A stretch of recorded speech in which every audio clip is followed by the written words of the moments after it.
도널드 트럼프 전 미국 대통령이 공화당 전당대회에서 당 대선 후보로 공식 지명됐습니다. 39살로 격전주인 오하이오에서 태어난 흑수저 출신의 제이디 벤스 상원의원을 부통령 후보로 지명했습니다. 조 바이든 대통령의 노쇠함 때문에 후보 교체 논란까지 일고 있는 상황에서 피습 사건까지 당한 트럼프 전 대통령, 확실한 승기를 잡은 것 같지요? 한겨레는 사설에서 대한민국의 반영을 떠받쳐온 안보와 경제 무역 환경이 근본부터 흔들리는 위기가 닥치는 셈이라며 트럼프 재선을 염두에 두고 촘촘한 대응책 마련에 나서야 한다라고 했습니다. 윤석열 대통령의 부인 김건희 씨가 최재형 목사에게서 디올백을 받은 뒤 대통령실 유모 행정관에게 반환을 지시했다고 김건희 씨 변호인이 밝혔지요. 그런데 그 디올백을 건넨 동영상이 공개된 것은 지난해 11월 말입니다. 그 사이에 선물은 국가에 귀속된다. 귀속됐으니 반환은 어렵다. 이걸 근거로 국민권익위원회는 대통령 기록물은 청탁금지법상 신고 대상이 아니다. 이렇게 말을 쏟아냈습니다. 그런데 돌려주려 했다니 이런 자기 모순이 또 어디 있을까요? 말을 지어낸 것 아니냐 하는 비판이 나옵니다. 이건 납득하기 어렵다는 건 보수 언론도 다르지 않습니다.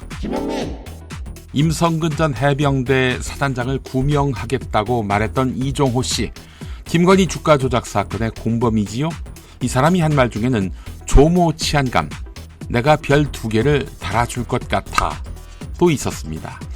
그 주인공 조모 치안감이 지난해 필로폰 밀수 과정에서 인천 세관 직원들이 연루된 사건에 부당하게 개입한 사실이 드러났습니다. 수사팀에게 인천 세관 직원들을 봐주라고 한 것이지요.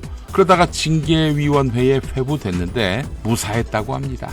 김건희 씨가 여기에까지 구명의 손길을 뻗친 것일까요?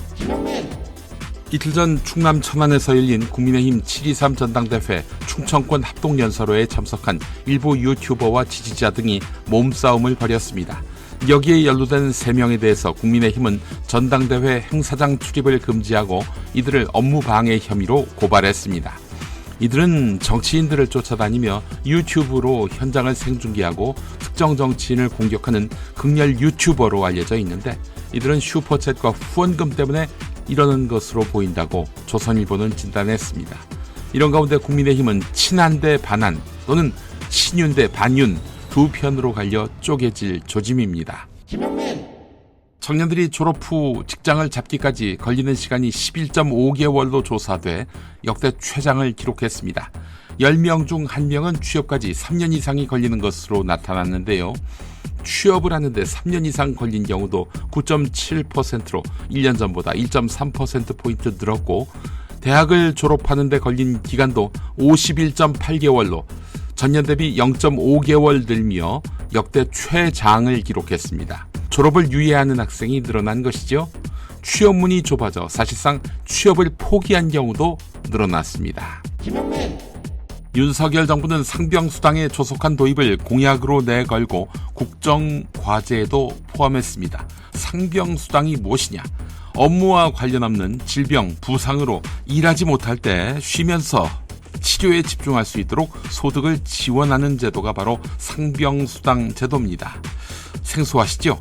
OECD 가입 38개 나라 중에 상병수당이 제도화돼 있지 않은 나라는 한국과 미국뿐입니다. 2022년 시범사업을 벌이기까지 한 정부인데 2025년 전면 도입하겠다고 했다가 올해 시기를 2년 뒤인 2027년으로 슬그머니 미뤘습니다. 윤석열 정권 임기 중에는 본 사업이 어렵다는 이야기입니다.